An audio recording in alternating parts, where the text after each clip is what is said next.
परसों हो के उसकी फांसी होनी होती है। जेलर साहब उसके पास पहुंचते हैं और बोलते हैं, हो तुम्हारी अंतिम इच्छा क्या है।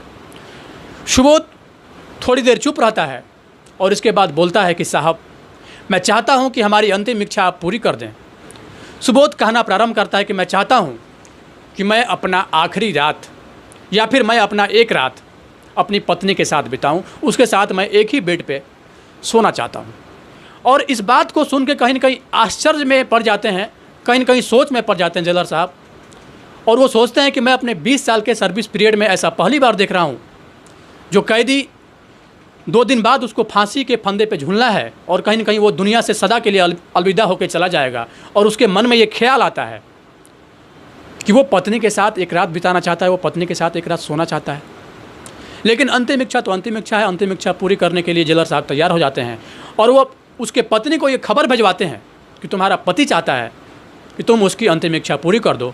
जी हाँ, जब इस पूरी दुखद कहानी को मैं आपको बताऊंगा तो कहीं न कहीं आपकी अंतरात्मा काँप उठेगी, आपकी रूह भी काँप उठेगी। और ये कहानी उत्तर प्रदेश के अलीगढ़ की है, जहाँ पे 2 दोस्त होते हैं, एक का नाम सुबोध होता है और दूसरे का नाम प्रमोद होता है। सुबोध और प्रमोद एक साथ खाते हैं, एक साथ पीते हैं, धीरे धीरे एक साथ बड़े भी होते हैं और एक निश्चित समय के बाद दोनों दोस्त कहीं न कहीं एक कंपनी में जॉब के उद्देश्य से ज्वाइन कर जाते हैं। और इसी बीच उसी कंपनी में एक लड़की होती है जिसका नाम होता है वंदना, और वो सुबोध से कहीं न कहीं प्यार कर बैठती है, सुबोध को अपना दिल दे बैठती है और दोनों का एक साथ मिलना जुलना, घूमना फिरना साथ साथ होना हो जाता है। सुबोध जब अपना टिफ़िन लेके जाता है तो उसके टिफ़िन से कहीं न कहीं वंदना भी खा लेती है और जब वंदना लेके आती है तो उससे सुबोध भी निकाल के खा लेता है। मतलब ये कहें कि दोनों की ये दोस्ती इस हद तक आगे बढ़ चुकी थी जो कहीं न कहीं अब औरों को भी नज़र आने लगा था। सुबोध का जो दोस्त होता है प्रमोद कहता है कि दोस्त, मैं चाहता हूँ कि हमारी भी दोस्ती उस लड़की वंदना से हो जाए। तो कहते हैं ना कि कोई भी अपने गर्लफ्रेंड को किसी से शेयर नहीं करना चाहता है, सब कुछ शेयर कर दूंगा लेकिन गर्लफ्रेंड शेयर नहीं करूंगा, ऐसा लोगों का मानना होता है। क्योंकि गर्लफ्रेंड वो हमारी है तो हम आपको या फिर हम तुम्हारी उससे बात क्यों करवाएं। कहीं ना कहीं वो साफ साफ मना कर देता है और कहता है कि हम उस लड़की से तुम्हारी दोस्ती नहीं करवा सकते हैं। इस बात से कहीं ना कहीं प्रमोद नाराज़ हो जाता है और उसी समय से सुबोध के प्रति उसके मन में जलन की भावना उत्पन्न हो जाती है। एक दिन मौका पाकर प्रमोद उस लड़की के मना करने के बाद भी उसके साथ जबरन करता है, उसके साथ हर वो काम करता है जो आमतौर पे लड़की नहीं चाहती है। उस हद तक वो गुजर जाता है और इसके बाद उसकी बड़े ही निर्मम तरीके से गला दबाकर न सिर्फ हत्या करता है बल्कि हत्या करने के बाद सुबोध के बेड पे जाके सुला भी देता है। बाद वो वहाँ से फरार हो जाता है और इसके बाद खुद इस बात की सूचना पुलिस को फ़ोन करके देता है कि एक लड़की ऐसे ऐसे यहाँ पे पड़ी हुई है, उसका डेड बॉडी पड़ा हुआ है।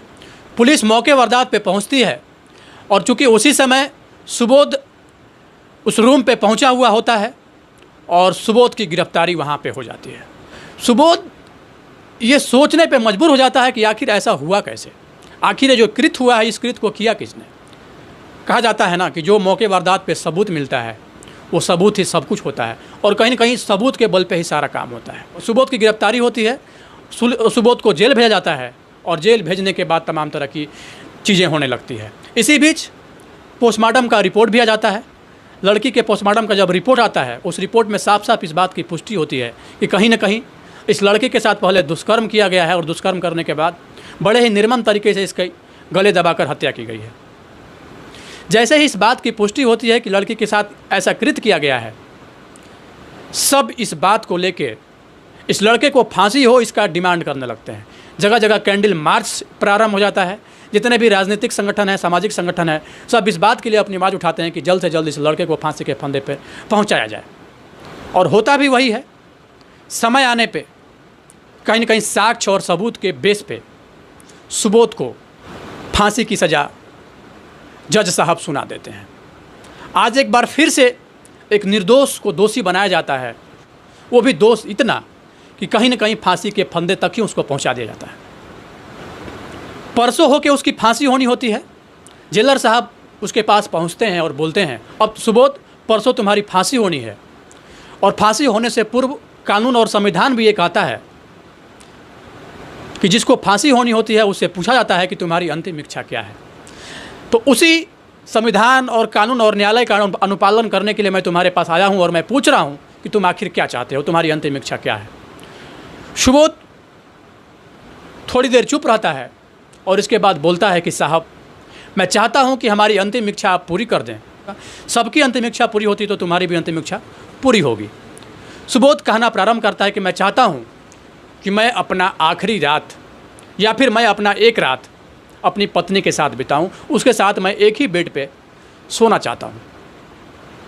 चूँकि बात अंतिम इच्छा की थी और इस बात को सुन के कहीं न कहीं आश्चर्य में पड़ जाते हैं, कहीं न कहीं सोच में पड़ जाते हैं जेलर साहब, और वो सोचते हैं कि मैं अपने 20 साल के सर्विस पीरियड में ऐसा पहली बार देख रहा हूं जो कैदी 2 दिन बाद उसको फांसी के फंदे पे झूलना है और कहीं न कहीं वो दुनिया से सदा के लिए अलविदा होकर चला जाएगा और उसके मन में ये ख्याल आता है कि वो पत्नी के साथ एक रात बिताना चाहता है, वो पत्नी के साथ एक रात सोना चाहता है।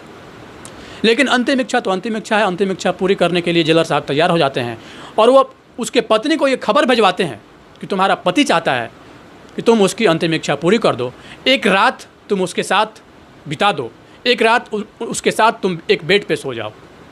उसकी पत्नी वहाँ से घर से निकलती है और वो भी सोचती है कि चलो कोई बात नहीं, आखिर है तो मेरा पति, चाहे वो दोषी हो या निर्दोष हो, कानून तो उसको दोषी मान चुकी है और कहीं ना कहीं वो ज़रूर इन्वॉल्व होगा इस चीज़ में, तभी कानून भी उसको दोषी मान चुकी है। तो चलते हैं और अगर पति की इच्छा है कि मैं एक रात उसके साथ बिताऊं तो मैं जाती हूं। कहीं ना कहीं इस बात को सोच के पत्नी उससे मिलने के लिए जेल के दरवाजे पर पहुंचती है। इधर उसके आने से पहले ही जेलर साहब सारी व्यवस्था करके रखते हैं। उसको जनरल वार्ड से एक रूम में जेल के अंदर ही शिफ्ट किया जाता है और रूम में शिफ्ट करने से पहले उस रूम में एक वॉइस रिकॉर्डर लगाया जाता है ताकि उस पति और पत्नी के बीच क्या चीज़ें चल रही है, क्या चीज़ एक दूसरे से ये दोनों लोग आपस में बातचीत कर रहे हैं, इसकी जानकारी हमें मिलती रहे। और वॉइस रिकॉर्डर का जो कंट्रोलिंग पावर होता है वो कहीं ना कहीं जेलर साहब अपने ऑफिस में कनेक्ट कर लेते हैं, जहाँ से उन दोनों के बीच जो भी कन्वर्सेशन हो रहा है, जो भी बातचीत हो रही है, उसको वो साफ साफ सुन पाएँ। और इसके साथ ही उस रूम के बाहर भी 2 बॉडीगार्ड भी तैनात कर दिया जाता है। पत्नी जैसे ही पति के पास जाती है, जाने से पूर्व जैसे ही अपने पति को देखती है, कहीं ना कहीं रोना प्रारंभ कर देती है, जिसे देख के पति भी रोना प्रारंभ कर देता है और दोनों काफ़ी देर तक रोते हैं। रोने का जब सिलसिला